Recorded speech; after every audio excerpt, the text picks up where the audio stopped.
What does it take to really make the changes starting tomorrow? It takes more than philosophical pronouncement. I know that.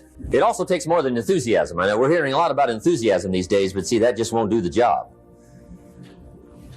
We're still here on the old cliches of the 30s, right? To be enthusiastic, you must act enthusiastic. But see, that's not going to help. After you have leaped about, there are some things you got to do, or it isn't going to change. See, you can get all excited about lifting 200 pounds till you get to the gym. And then you need a new excitement. And the new excitement is called discipline. Major step to human progress. Discipline. If there's one thing to get excited over, that's it. Get excited over your ability to make yourself do the necessary things. What could you make yourself do starting tomorrow that would change it all? No telling. Now, see, that's exciting. On any given day, you can massively change the direction of your life. Murder is a clear example that any one person on any given day can forever alter the course of their life. It just happens to be a negative act. But just as sure as you can commit a negative act, you can also commit a positive act and forever alter your life. Whenever you wish. Now that's exciting. And whatever that act might be that changes your life. The guy finally takes a shotgun to his car and blows out every window, destroys every tire, puts 100 rounds in this shabby old thing. And he says, I have driven this embarrassing thing for the last time. And not only will I never drive it again, nobody else will ever drive it again. And he lets that shuddering thing stand there for a while as a monument to the day he said, today my life changes. Now who can do that? Anybody. When can you do it? Whatever day you pick. Now here's the key to discipline. Start with the little disciplines, get excited over the little disciplines, and get right on those because those will lead to the big ones. You can't handle the big challenges in life unless you take on the little ones. Make a list of all the things you can do, get right on those, discipline yourself for those, both for the results and for the muscle and for the practice. So that when life hands you some big challenges, you'll be ready, you'll have the muscle. But see, if you don't handle the small ones, you can't take care of the big ones. Okay, here's what else it takes for life change. Self-motivation. Key phrase, self-motivation. I don't know why we call it self-motivation. It's really the only kind there is. You got to motivate yourself. Because I found out you can't change people. They can change themselves, but you can't change them. Lord knows some I've tried. But see, it won't work. People have to change themselves. I learned some of those lessons early. I built a little sales organization way back in those early days. I'm 25. And I had some nice people. I said, I'm going to make these people successful if it kills me. I almost died, right? I mean, you can't do that. See, I discovered this. Good people are not trained, they're found. You find good people. You don't make them good, you find them good. Training really is for the purpose of finding good people. You don't need much instruction for a good person. Too much training probably means you got the wrong people. So you got to find the right people. That's the key to getting a good job done. One of the major things we learn in management, lesson 1, don't send your ducks to Eagle School, because it won't help. I mean, I'm telling you, it won't help, no matter how good your school is. And the little eagle badge and the little eagle hat, I'm telling you, it won't help, it won't help. You can tell whether your school's done any good, right, is when it's over, right? The duck goes for his first rabbit and makes him a friend. You say, no, no, no. Anyway. So it takes self-motivation to really alter your life. And you don't want to give self-motivation away to somebody else and make it somebody else motivating you. The guy says, boy, if somebody just come by and turn me on. What if they don't show up, right? See, you got to have a better plan for your life. Okay. Now, if you're excited and you're ready to change, let me give you 3 steps to start life change that can change your life, your personality, your lifestyle, everything can change.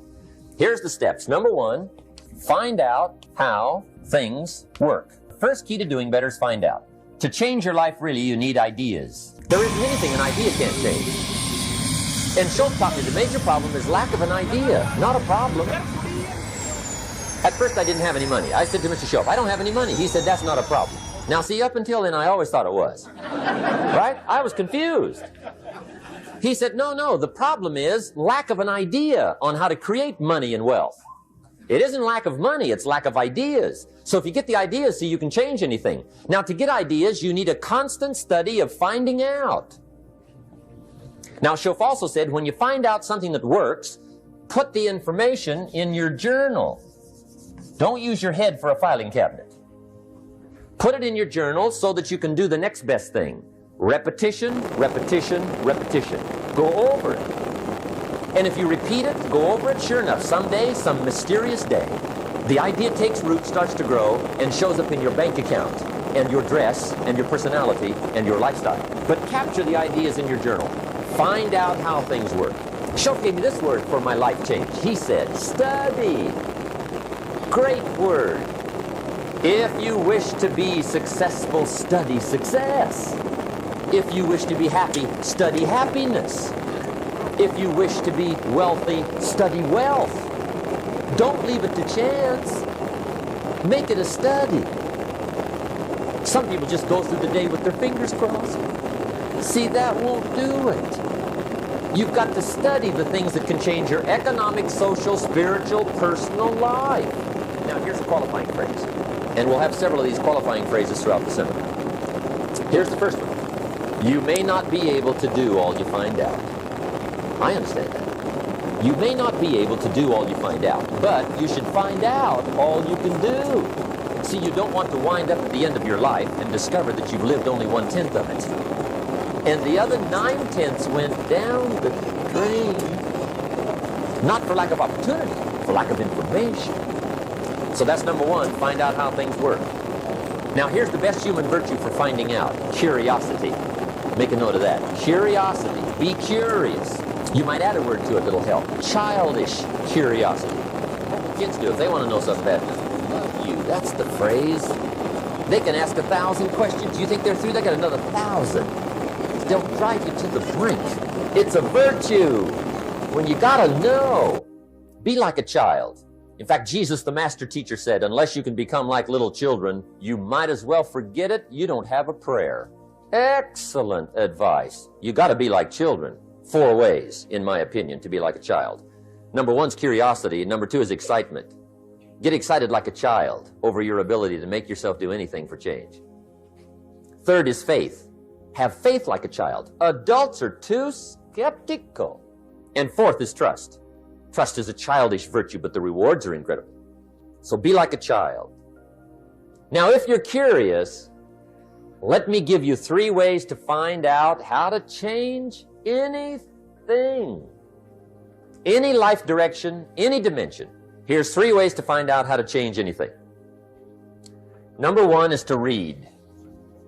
Become a good reader. All of the successful people I know and work with around the world, they're all good readers. Curiosity drives them to read. They got to know. They just read. Become a good reader. Now, that's my opinion. Listen to the other lecturers and listen to me and make up your own mind. Don't be a follower. Be a student. Okay? I say, really, for life change, you got to read. One way to learn is from your own experiences, but another way to learn is from other people's experiences. See, one book might save you 5 years if you read it. Did you know there's books on how to be stronger, more decisive, be a speaker, be a leader, have a better effect on other people, develop your personality? Did you know there's books on that and people don't read them? How would you explain that? And they can read. Did you know that hundreds of successful people have written their stories in books and they wrote down how they did it and people don't read it? How would you explain that? The guy's busy, I guess. You know, you get tied up. The guy says, well, yeah, you work where I work, but the time you struggle home, it's late.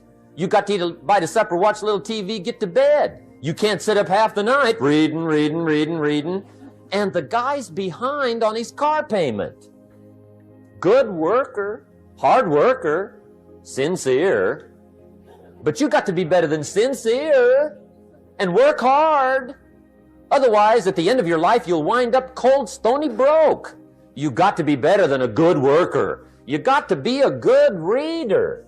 The whole world is governed by laws. The universe, in fact. Laws. We call it the law of electricity. We call it the law of gravity. There's mathematical laws. There's physical laws, speed and velocity laws, agricultural laws. There's all kinds of laws. Now that we find ourselves on the spinning planet, you just have to learn what I call the setup. Learn the setup. Life's setup. Now, we didn't set it up, but we're here, so you got to learn it.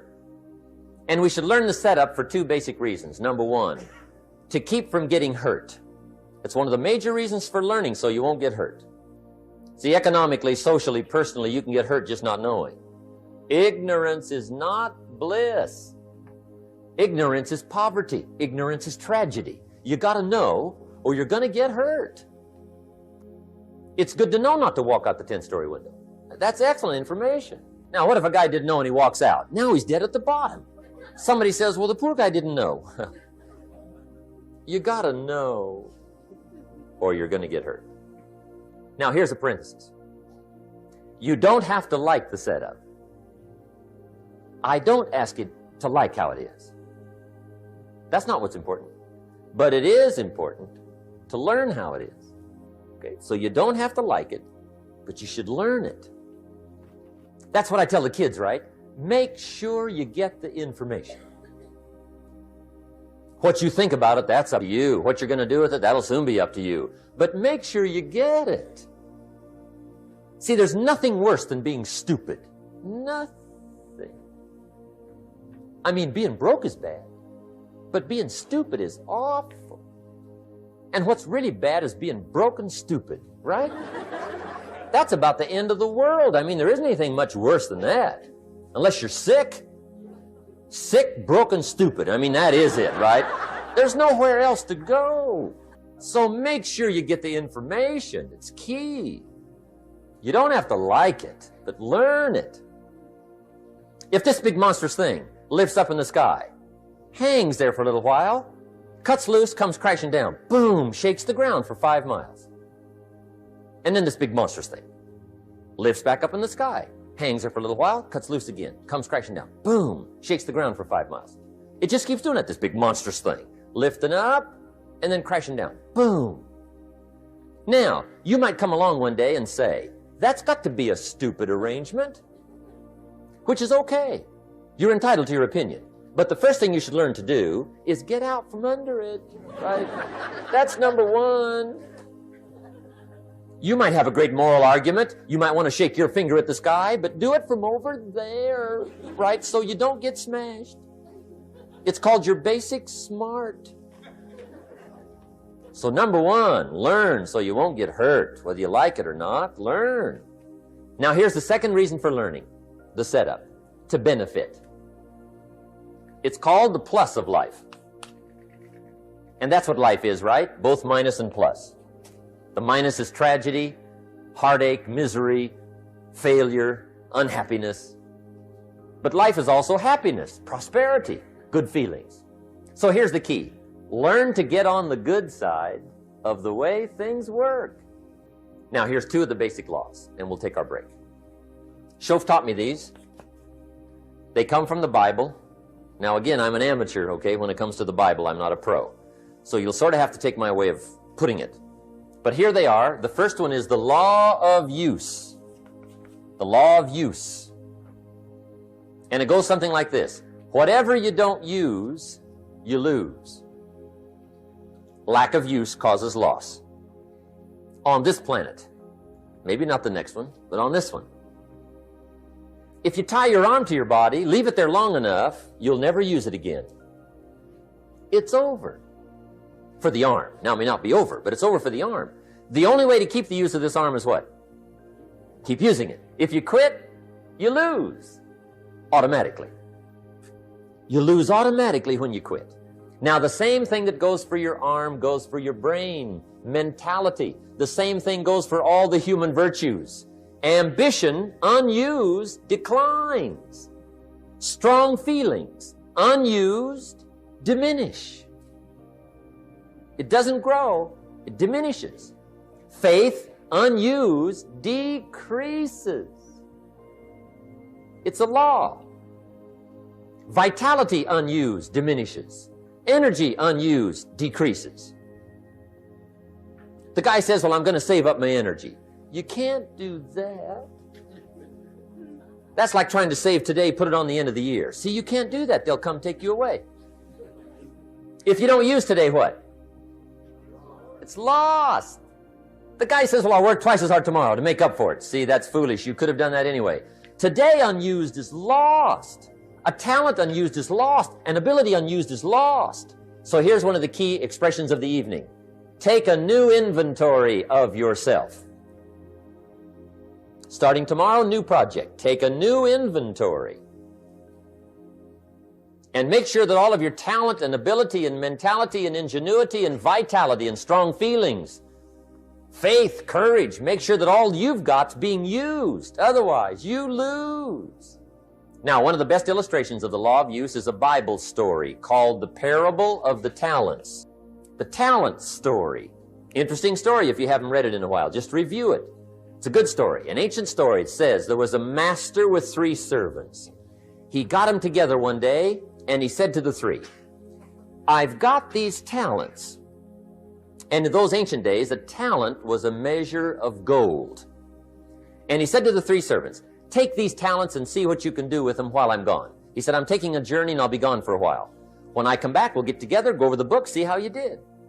He said, here's 5 of these talents for you. 5. Here's 2 of them for you. 2. And here's 1 for you. 1. The master said, take those talents, see what you can do with them. When I come back, we'll get together, we'll go over it all. The servant said, okay, master takes off. According to the ancient story, the master comes back from his trip. When he gets back, he gets the 3 servants together, and as he said he would, he asks, how did it go with those talents? You're 5. What happened? That servant said, well, I took the 5 talents you gave me, and I put them to work. A little shaky at first, but he said things finally got rolling, and he said, I poured it on. And he said, my talents grew to 7, 8, 9, 10. He said, I doubled my talents from 5 to 10. Books will show. Master said, one heck of a job. Or something like that. He said, I gave you 2 talents. What happened? That servant said about the same thing happened to me. I put those 2 talents to work, poured it on. They grew to 3 and then to 4. He said, I doubled my talents from 2 to 4. Books will show. Master said, well done. He said, I gave you 1 talent. What happened? That servant said, well, I took the talents you gave me and I carefully wrapped it and I dug a hole and buried it. And camouflaged it, I suppose, right? So nobody would steal it. And he said, fortunately, nobody got it.